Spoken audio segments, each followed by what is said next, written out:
किसी श्रीमान जमींदार के महल के पास एक गरीब अनाथ विधवा की झोपड़ी थी।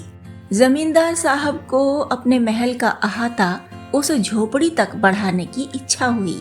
विधवा से बहुतेरा कहा कि अपनी झोपड़ी हटा ले, पर वह तो कई जमाने से वहीं बसी थी। उसका प्रिय पति और इकलौता पुत्र भी उसी झोपड़ी में मर गया था। पतोहू भी एक 5 बरस की कन्या को छोड़कर चल बसी थी। अब यही उसकी पोती इस वृद्धा काल में एकमात्र आधार थी। जब उसे अपनी पूर्व स्थिति की याद आ जाती तो मारे दुख के फूट फूट कर रोने लगती थी। और जब से उसने अपने श्रीमान पड़ोसी की इच्छा का हाल सुना, तब से वह मृत प्राय हो गई थी। उस झोपड़ी में उसका मन ऐसा लग गया था कि बिना मरे वहाँ से वह निकलना नहीं चाहती थी। श्रीमान के सब प्रयत्न निष्फल हुए। तब वे अपनी जमींदारी चाल चलने लगे। बाल की खाल निकालने वाले वकीलों की थैली गरम कर उन्होंने अदालत से झोपड़ी पर अपना कब्जा करवा लिया और विधवा को वहाँ से निकाल दिया।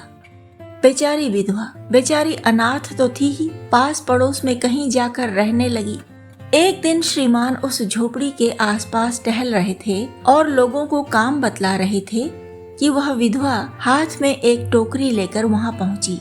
श्रीमान ने उसको देखते ही अपने नौकरों से कहा कि इसे यहाँ से हटा दो, पर वह गिड़गिड़ा कर बोली, महाराज, अब तो यह झोपड़ी तुम्हारी ही हो गई है, मैं उसे लेने नहीं आई हूँ। महाराज क्षमा करें, तो एक विनती है। जमींदार साहब के सिर हिलाने पर उसने कहा, जब से यह झोपड़ी टूटी है तब से मेरी पोती ने खाना पीना छोड़ दिया है। मैंने बहुत कुछ समझाया, पर वह एक नहीं मानती। यही कहा करती है कि अपने घर चल, वहीं रोटी खाऊंगी। अब मैंने यह सोचा कि इस झोपड़ी में से एक टोकरी भर मिट्टी लेकर उसी का चूल्हा बनाकर रोटी पकाऊंगी।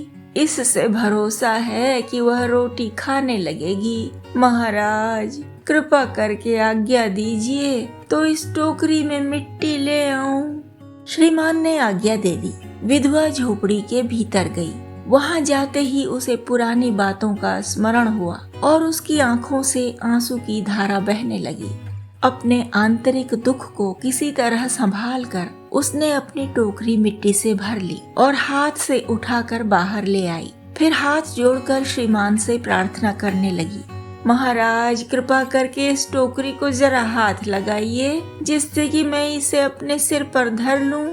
जमींदार साहब पहले तो बहुत नाराज हुए, पर जब वह बार बार हाथ जोड़ने लगी और पैरों पर गिरने लगी तो उनके मन में कुछ दया आ गई।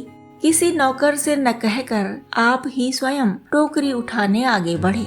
ज्यों ही टोकरी को हाथ लगाकर ऊपर उठाने लगे, त्यों ही देखा कि यह काम उनकी शक्ति से बाहर है। फिर तो उन्होंने अपनी सब ताकत लगाकर टोकरी को उठाना चाहा, पर जिस स्थान पर टोकरी रखी थी वहाँ से वह एक हाथ भी ऊंची न हुई।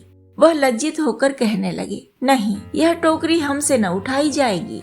यह सुनकर विधवा ने कहा, महाराज नाराज न हो, आपसे एक टोकरी भर मिट्टी नहीं उठाई जाती, और इस झोपड़ी में तो हजारों टोकरियां मिट्टी पड़ी हैं। उसका भार आप जन्म भर क्यों कर उठा सकेंगे? आप ही इस बात पर विचार कीजिए। जमींदार साहब धन मद से गर्वित हो अपना कर्तव्य भूल गए थे, पर विधवा के उपयुक्त वचन सुनकर उनकी आंखें खुल गईं। कृतकर्म का पश्चाताप कर उन्होंने विधवा से क्षमा मांगी और उसकी झोपड़ी वापस दे दी।